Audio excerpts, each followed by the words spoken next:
आते हैं देश के अंदर चल रही गतिविधियों पर। देश में क्या गतिविधि चल रही है आइए मैं बताता हूं आप लोगों को। रिसेंट डेज में क्या हुआ कि देश के अंदर इन दिनों बजट, मानसून और विंटर, उनमें से मानसून वाला सेशन चल रहा है। मानसून सेशन के बारे में मैंने आपको बहुत सी बातें बताई हैं, जैसे मैंने रिसेंट डेज में आपको राइट टू हेल्थ बताया। जब जब सेशन चलते हैं तो हम अपनी क्लास में उन सेशन से निकलने वाली इंपॉर्टेंट चीजें डिस्कस करते हैं। रिसेंटली क्या हुआ है कि संसद के अंदर जो सेशन चल रहा है ना, मानसून सत्र जो चल रहा है, उसमें कुछ सांसदों को निलंबित कर दिया गया है, सस्पेंड कर दिया गया है।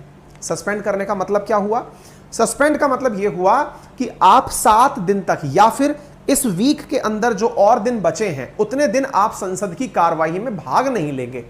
आप पूछेंगे कि सर एक बात बताइए, संसद की कार्यवाही में अगर भाग नहीं लेंगे, सस्पेंड कर दिया, इसका मतलब उन्होंने कुछ गलती की होगी। सस्पेंड क्यों किया? तो आज के सेशन में हम वही डिस्कस करेंगे। दूसरा हम ये भी डिस्कस करेंगे कि क्या जनता के द्वारा चुने कर भेजे गए प्रतिनिधि को सस्पेंड किया जा सकता है यदि वो अपनी मांगे उठा रहा हो।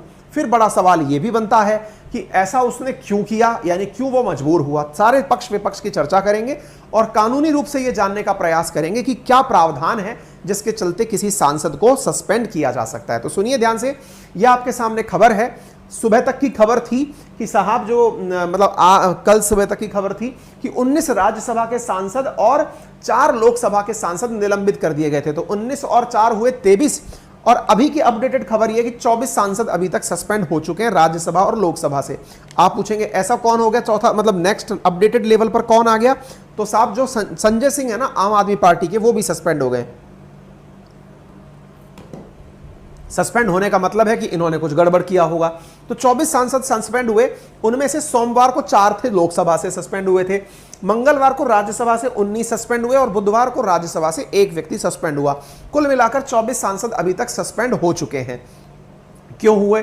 कुछ इस प्रकार की गतिविधियों के कारण। इन दिनों आप देखें तो ये चेयर के ऊपर जो बैठे हुए हैं ना, ये मतलब जो चेयरमैन हैं हमारे राज्यसभा के, वो तो उपराष्ट्रपति होते हैं, तो उनके स्थान पर जो डिप्टी चेयरमैन हैं वो बैठे हुए थे। डिप्टी चेयरमैन के सामने ये जो लोग खड़े होकर के आपको दिखाई दे रहे हैं, ये लगातार विरोध प्रदर्शन कर रहे थे। अब सवाल बनता है, सर किस बात का विरोध प्रदर्शन कर रहे थे? आंसर ये है कि ये देश के अंदर बढ़ रही जो महंगाई है या फिर जो जीएसटी है उसका विरोध कर रहे थे। अब आप पूछेंगे कि महंगाई और जीएसटी का क्या लेना देना है? रिसेंट डेज में आपको पता होगा कि भारत के अंदर जीएसटी के अंदर पैक्ड फूड लाया गया है, जिसमें दही, दूध, बटर, लाई, इन सब चीजों को ला दिया गया है, जिस वजह से देश की बढ़ रही महंगाई में और इजाफा होगा। उस इजाफे का ये लोग विरोध कर रहे थे। भाई ऑब्वियस सी बात है, देश के अंदर अगर विपक्ष मौजूद है तो वो अपनी जिम्मेदारी तो निभाएगा ही।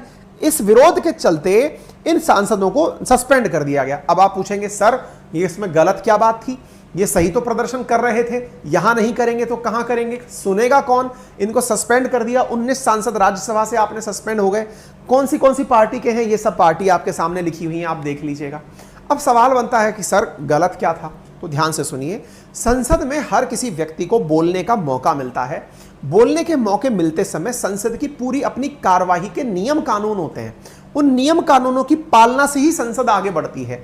यदि कोई व्यक्ति या फिर व्यक्तियों का समूह या सांसदों का समूह उठ करके चेयर के सामने यह प्रदर्शन करने लग जाए कि मेरी बात पहले सुनो, तो फिर ऐसे तो एक प्रकार की अव्यवस्था पैदा हो जाएगी।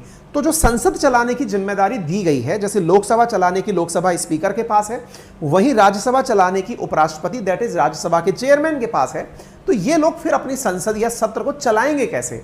इनके लिए आवश्यक है कि ये कुछ कानूनों की पालना करवाएं। इसी प्रकार से लोकसभा के अंदर हुआ।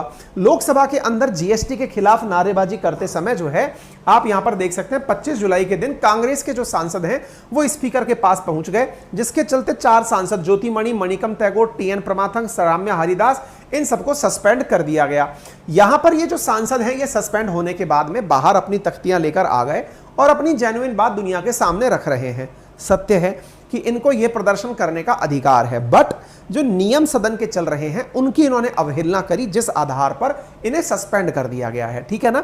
इनका मुद्दा यह है कि गैस सिलेंडर 1053 रुपए का हो गया है, सरकार इस पर डिस्कशन कब करेगी? सरकार ने जवाब दिया। निर्मला सीतारमण जी बीमार हैं। पीयूष गोयल जी ने कहा जैसे ही वो सही होकर सत्र में आएंगी आपसे उनका जवाब दिलवाएंगे, यानी कि वो जवाब इन सब सवालों का देंगी, लेकिन आप तब तक के लिए सदन को चलने दीजिए। अब क्या था, ये लोग जब अपने द्वारा इस प्रकार का विरोध प्रदर्शन कर रहे थे तो ऑब्वियस सी बात है कि इसी दौरान राहुल गांधी जी और कांग्रेस के वर्तमान में राहुल गांधी जी जो नेता हैं और साथ में सोनिया गांधी जी के बारे में आपको पता हो कि उन्हें ईडी ने पूछताछ करने के लिए बुलाया हुआ था। उससे पहले राहुल गांधी जी को बुलाया हुआ था। आपसे जब पूछताछ के लिए बुलाया गया तो कांग्रेस के और जो सांसद हैं या नेता जो हैं वो इस बात का विरोध कर रहे थे कि भाई उनको, इतने बड़े नेता को आपने पूछताछ के लिए क्यों बुलाया। और जब विरोध चल रहा था तो विरोध के लिए जो लोग आए उनकी गिरफ्तारियां हुई। तो ऐसी स्थिति के अंदर आप यहां पर उठाकर देखें कि कांग्रेस के जो है ना, यानी कि कुल मिलाकर के आप जो फिगर्स देखें इनमें उन्होंने बताया भी था महंगाई और बेरोजगार, हाँ, राजा ने 57 एमपी को गिरफ्तार कर लिया, 23 एमपी को निलंबित कर दिया। तो ये 57 एमपी, जो 57 एमपी लिखे हैं, ये कांग्रेस के एमपी हैं जो विरोध प्रदर्शन कर रहे थे, उनको गिरफ्तार कर लिया। तो यहां पर जो शब्द यूज किया गया राजा, ये राजा मोदी सरकार के लिए यूज किया गया, मोदी जी के लिए यूज किया गया और कहा गया है कि आपने लोकतंत्र के मंदिर में सवाल से डर लगता है आपको, पर तानाशाहों से लड़ना हम बखूबी जानते हैं। स्वाभाविक सी बात है कि विपक्ष का काम यही है कि वो दुनिया के सामने, देश के सामने असली मुद्दों को लाकर रखे और उनको इस प्रकार से रखे। आप पूछेंगे सर ये तरीका तो गलत था, उनको इस प्रकार से नहीं करना चाहिए था, नियम कानून मानने चाहिए थे। अगर वो नियम कानून मानते तो क्या आप आरएनए के अंदर आज पढ़ रहे होते क्या इस मुद्दे को? नहीं पढ़ रहे होते ना। तो न्यूज में आकर के ही सही, लेकिन उन्होंने अपनी बात लोगों के सामने रखवा दी। क्या बात रखवा दी? कि दही और अनाज पर जीएसटी क्यों लग रहा है, सरसों का तेल 200 रुपए लीटर क्यों हो गया है, सिलेंडर 1053 रुपए का क्यों हो गया है, जवाब दो। अब ये जो जवाब मांगने का विधान है ये साफ संसद में ही होता है। संसद में सरकार कहती है कि हमारे पास और भी जरूरी बातें हैं, विपक्ष कहता है कि देश में महंगाई से जरूरी और बेरोजगारी से जरूरी मुद्दा इस समय कोई नहीं है, आप इसे उठाइए, और इसी कारण से ये लोग प्रदर्शन कर रहे हैं। ठीक है ना। तो आप यहां पर देख सकते हैं। तो ये बड़ा सवाल बना। Decision to suspend opposition MP from Rajya Sabha was taken with heavy heart. अब भाई जो ऑब्वियस बात है, जो सस्पेंड करेगा उसको बुरा तो लगेगा ही।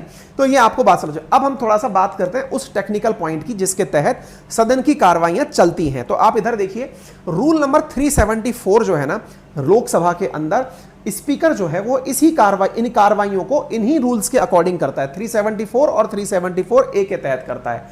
374 और 374A सदन के अंदर कार्रवाइयों के लिए जिम्मेदार होता है। ठीक इसी प्रकार से जो राज्यसभा है उसमें रूल नंबर 255, अब आप इनको याद कर लीजिएगा, लिख लीजिएगा कहीं बैठ करके। रूल नंबर 374, ये आर्टिकल नंबर नहीं है कि पता चले आर्टिकल टिका के आ गए, रूल नंबर है राज्यसभा का रूल और लोकसभा का रूल। इनके आधार पर ये सस्पेंशन की कार्रवाइयां की जाती हैं। ठीक है। सवाल बनता है कि क्या इन दिनों जो सांसद हैं उनके सस्पेंशन की गतिविधियां कुछ ज्यादा हो रही हैं? आंसर है जी हां।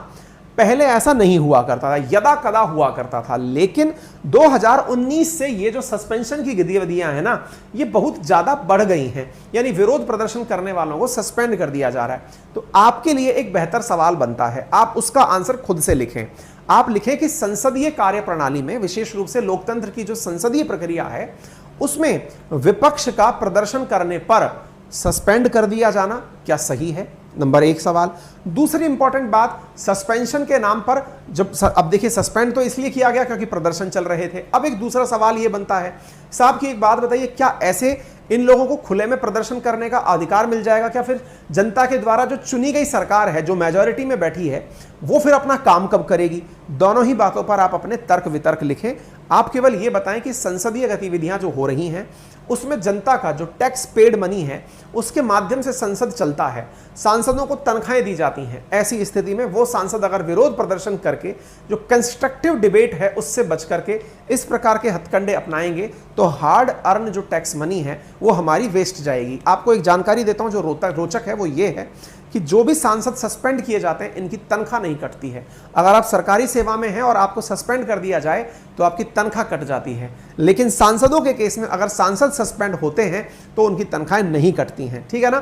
सांसदों से अपेक्षा की जाती है कि वो सदन के अंदर शांति बनाए रखेंगे, किसी भी प्रकार की रोक टोक नहीं करेंगे। 1989 के अंदर ये नियम शामिल किए गए कि नारेबाजी, तख्तियां दिखाना, विरोध में दस्तावेज फाड़ना, सदन में कैसेट या टेप रिकॉर्डर चलाना, स्पीकर के ऊपर कागज फेंक देना, ये सब अलाउड नहीं है। संसद में सस्पेंशन को खत्म करने की प्रक्रिया है क्या? अब बड़ा सवाल यह है कि क्या सर अगर चाहे स्पीकर तो क्या वो सस्पेंड किए हुए जो सांसद हैं उन्हें पुनः बहाल कर सकता है? आंसर है जी नहीं। सांसद को सस्पेंड तो कर सकता है स्पीकर अथवा चेयरमैन, लेकिन उन्हें बहाल नहीं कर सकता। फिर बहाल कौन करता है? जो सदन है, अगर वो खुद से ये स्वीकार करे कि इस सांसद को वापस बुला लिया जाए तो ही उन्हें पुनः बहाल किया जा सकता है, अदरवाइज उनकी पुनः बहाली नहीं हो सकती।